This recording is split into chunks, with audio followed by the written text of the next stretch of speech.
който като теб ще поведат след малко на разпятие, ще го положат в гроб, в отробен склеп. Но кой възкръсва като теб тридневен? Ти бе предаден в Юдова плачем в Юда от един Искариот. Мен ме предават всички. Цял народ мълча уплашен пред иконостаса. Кълняха се пред сложене на кръст Камайри Лувер. На свята маса целуваха ги праведно, безлъстна Твоето Евангелие. Сетне, забравили за мъките столетни, посочка мен, праведника с пръсти на Пилата викнаха: разпни го, виновене. Знам моята вина, на слепи да дарувам светлина, на роби избавление от иго. Не, от бесилката не ме е страх. При Теб душа изпратил съм, преди да поема пътя, и при Тебе ида свободен от вериги, тлен на прах. Ала с горчилката, че съм предаден.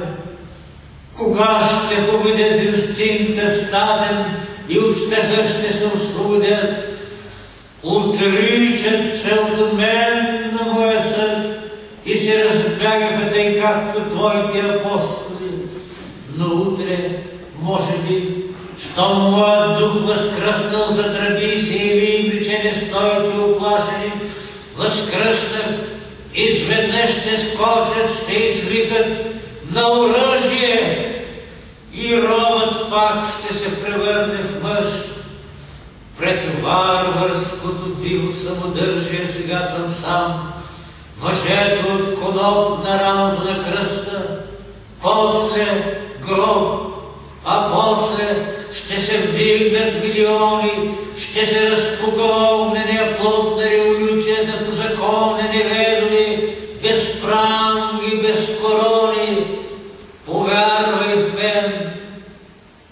Аз вярвам в теб, народ и водещия. Не мога сълзите си да сдържа. Не ви разказах как той с Караджа превзеха Силуш, Байраклъджевия в Белград. Велики мигови са тия. Там се разправи в целия си ръст.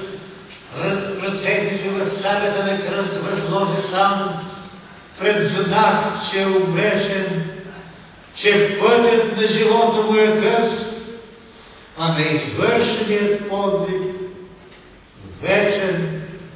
И той блести шилите, хусар, от който тръпнат и султан и цар, че такът дрипа в беята гарянец, от Бога пратен ни е за алтар на жертвен принос, негов агнец дарствен, некоронован княз на свободата, царствен републиканец.